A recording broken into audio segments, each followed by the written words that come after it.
भगवान बुद्ध की नगरी में बौद्ध धर्म के अनुयायियों द्वारा लगातार BTMC एक्ट 1949 को निरस्त करने के लिए आंदोलनरत हैं। वो पिछले 45 दिन से लगातार अनिश्चितकालीन हड़ताल पर डटे हुए हैं। सरकार के प्रशासनिक पदाधिकारी उनसे बात भी की थी, लेकिन वो बात बनी नहीं, उन्हें टाल मटोल दिया गया और सरकार तक बात नहीं पहुंची, जिससे वह नाराज़ होकर फिर से दोमुहान के पास आंदोलन अनिश्चितकालीन हड़ताल पर बैठे हुए हैं। आज केंद्रीय मंत्री रामदास अठावले बोधगया पहुँचे, जहां पत्रकारों ने उनसे कई सवाल पूछे। BTMC एक्ट 1949 के बारे में भी उन्हें जानकारी दी गई और बताया गया कि बौद्ध धर्म के कई अनुयायी देश के कोने कोने से आए हुए हैं और वो अनिश्चितकालीन हड़ताल पर बैठे हुए हैं। और आप इस बुद्ध की नगरी में आए हैं, क्या उनके लिए कुछ केंद्र सरकार सोच रही है? तो रामदास अठावले जी ने बताया कि मैं कल ही माननीय मुख्यमंत्री से बात करूंगा और पटना में उप मुख्यमंत्री से बात करूंगा और हम आश्वासन दे रहे हैं कि कुछ न कुछ निष्कर्ष निकलेगी। इसी की जानकारी लेकर हमने बौद्ध धर्म के आंदोलन कर रहे लामा से बात की, तो उन्होंने कई बातें को जानकारी दी। आइए देखते हैं एक रिपोर्ट। मैं धर्मेंद्र कुमार गया। हम लोग दो बड़ी रैली कर चुके थे, सरकार को इतनी ज्ञापन दी गई, सरकार कुछ रिप्लाई नहीं दे रही है। कम से कम बैठ के बात करें। तो हम लोग ने अनशन शुरू किया। अभी भी आस लगाए बैठे हैं कि सरकार से कोई सकारात्मक बात आएगी, बातचीत शुरू होगी। हम तो यही चाहते हैं कि एमिकेबल सॉल्यूशन हो। अभी इसको दूसरे रूप दिखाने जा रहे हैं, तो ये तो हम मानेंगे नहीं, क्योंकि एक जो 84,000 स्तूप में एक ही स्तूप बचा है बौद्धों का, जो जिसमें आप बंटवारा करने चाह रहे हैं। ये तो कानूनी गलत है। BT एक्ट 1949 वैसे भी असंवैधानिक है। 1950 से पहले कानून भी लागू है। हमारी रिक्वेस्ट है 1949 की जो भी है 1949 BT एक्ट को रियस किया जाए और बौद्धों का कमिटी पूरा बौद्ध हो, ये हमारी मुख्य मांग है। आज 45 डेज़ है, हम लोग सरकार से उम्मीद लगाए बैठे हुए हैं। बीच में सरकार से बातचीत शुरू हुई थी। होम सेक्रेटरी ने कहा था 10 दिन समय दीजिए, 27 फरवरी में। हम काफ़ी उम्मीद लगा के बैठे, लेकिन उसी रात को 12 बजे वहाँ से उठा दी गई। अभी हम लोग यहाँ धरने में बैठे हुए हैं।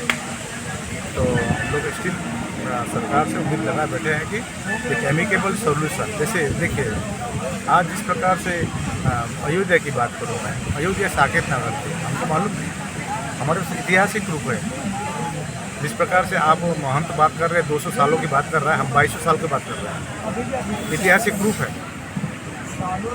तो तभी भी हम लोग चुप रहे अयोध्या के लिए, क्योंकि वहाँ पर हमारे हिंदू।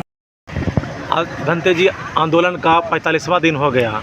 अभी 2-3 दिन पहले जो बोधगया मठ के महंत हैं, वो प्रेस विज्ञप्ति जारी कर किया था कि यहाँ बौद्ध और हिंदू दोनों साथ साथ पूजा पाठ करते थे, हमारा दोनों का धरोहर है, और आज एक्ट की बात किया जा रहा है। ये कहाँ तक सच्चाई है? बौद्ध हिंदू साथ साथ पूजा क्यों करेंगे? सवाल ये है, क्या वो अपने हिंदू स्थलों में बौद्धों को वंदना करने की अनुमति दे रखी है? ये साथ साथ पूजा करने का विषय नहीं है। ये जो एक्ट 1949 में बना है BT एक्ट, उसका संरक्षण लेकर के ये काम हो रहा है, जो नहीं होना चाहिए। ये बौद्धों की धरोहर है और इसका प्रबंधन बौद्धों के हाथ में होना चाहिए। हम ये मांग करते हैं और जो उनका अधिकार बता रहे हैं, ये सरासर गलत है। ये गलत कब्जा है, एक तरह से गलत कब्जा है। एक्ट भी गलत है, कब्जा भी गलत है। कोई भी हिंदू, कोई भी सिख, ईसाई, किसी भी धर्म का व्यक्ति जब चाहे आ सकता है या नमन कर सकता है, शांति अनुभव कर सकता है, साधना कर सकता है, कोई मनाही नहीं। लेकिन जब यहाँ आकर के महाबोधि महाविहार में कर्मकांड करता है, पूजा अर्चना करता है, महाकारुणिक बुद्ध की प्रतिमाओं को अलग अलग नाम दे करके लोगों को भ्रमित करता है, ये गलत है, पूरी तरह गलत है और हम इसको कंडम करते हैं। नाम बता दीजिए, क्या जी? परिचय। मैं भिक्खू करुणासी ब्राह्मण। ये जो बुद्धिज्म है ये समानता पर आधारित, मानवता पर आधारित, अहंकार मुक्त, विश्व शांति विचार देने वाला, अतरीप भव, भोजन हिताय भोजन सुखाय, प्रज्ञाशील करुणा, ऐसा विचार देने वाला बुद्धिज्म पूरे एशिया में जाकर पहुंचा। कम से कम 80 देशों में बुद्धिज्म अपने को नजर आता है। पूरे सम्राट अशोका ने जब कलिंगा का युद्ध जीता था, भुवनेश्वर के बाजू में 10 किलोमीटर पर कलिंगा की नदी है और वहाँ ऐसा युद्ध हुआ। सम्राट अशोका ने पहली बार इतनी लड़ाई जीती और वहाँ उन्होंने दृश्य देखा कि वहाँ जो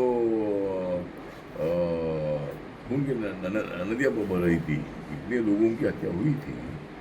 ये देखकर सम्राट अशोक एकदम स्तब्ध हो गए और उनको लगा कि भाई ऐसा विजय ठीक नहीं है, इतने लोगों को मार कर विजय मिला है तो ये अच्छी बात नहीं है।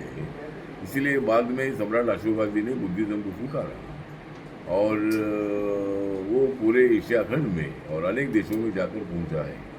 तो आज मैं यहाँ आया हूँ, मैं साल में एक आधी बार 2 साल के बाद मैं इधर आता हूँ और ये हमारा बहुत बड़ा श्रद्धा स्थान है और इसीलिए मतलब आज मैं मेरे फैमिली के साथ मैं आया हूँ। मेरी माता जी का जब देहांत हुआ था तो माता जी की अस्थियाँ भी मैंने यहाँ रखी है, इसीलिए मतलब मैं इधर हमेशा आते रहता हूँ। और ये बोध गया के बारे में मुझे बहुत बड़ा अट्रैक्शन है और बोध गया में रहने वाले सभी लोग जो हैं, हिंदू लोग भी अपने हैं, बाकी के लोग भी हमारे, बुद्धिस्ट लोग भी हैं और इसीलिए बोध गया के बारे में हमको बहुत बड़ा आदर है और इसीलिए हमारे महाराष्ट्र में बुद्धिस्ट होने वालों की संख्या बहुत इस बार आप और बोध गया आए हमारे लोग बहुत बड़ी संख्या में हमेशा इधर आते रहते हैं। इस बार आप बोध गया आए हैं सर, इस समय आंदोलन भी चल रहा है BT एक्ट के खिलाफ। हाँ, तो जो आंदोलन चल रहा है तो आंदोलनकर्ताओं को मैं मिलूंगा। मैं कल माननीय मुख्यमंत्री नीतीश कुमार साहब को भी मिलने वाला हूँ, गवर्नर साहब को भी मिलने वाला हूँ, डिप्टी CM जो सम्राट चौधरी है सिन्हा जी उनको भी मिलने वाला हूँ और ये विषय उनके काम में मैं उनको मेमोरेंडम देने वाला हूँ। और हमारा कहना इतना है कि भाई ये जिस तरह ये बुद्ध का महाबोधि महाविहार है, जिस बोधि वृक्ष के खाली बुद्ध को ज्ञान प्राप्ति हुई वहाँ मंदिर को बनाया है और ये जो ट्रस्टी है, ये जो 8 ट्रस्टी उसमें 4 ट्रस्टी हिंदू होते हैं। तो जो बौद्ध भिक्षुओं की मांग है कि भाई पूरे ट्रस्टी हमारे होने चाहिए, उसके लिए मैं जरूर मुख्यमंत्री साहब की बात करूँगा और उसमें क्या मदद हो सकती है उसके लिए मैं जरूर प्रयास करने वाला हूँ। और इसीलिए इस आंदोलन को भेंट देने के लिए और इस इश्यू को सॉल्व करने के लिए मैं दिल्ली से चलकर मैं इधर आया हूँ और मैं आदरणीय मुख्यमंत्री नीतीश कुमार जी को कल 11 बजे मिलकर उनके साथ में चर्चा करने वाला हूँ। आंदोलनकारियों को कुछ संदेश देना चाहते हैं? आंदोलनकारी जो भी बैठे हुए आंदोलन पर, क्या उसको कुछ उन लोगों को कुछ संदेश देना चाहते हैं? उनको कुछ संदेश तो यही है कि भाई उनकी जो मांग है वो मांग को लेकर मैं मुख्यमंत्री साहब को मिलूँगा और कई सालों का ये विषय है। इसीलिए जब शुरू में 1949 का जो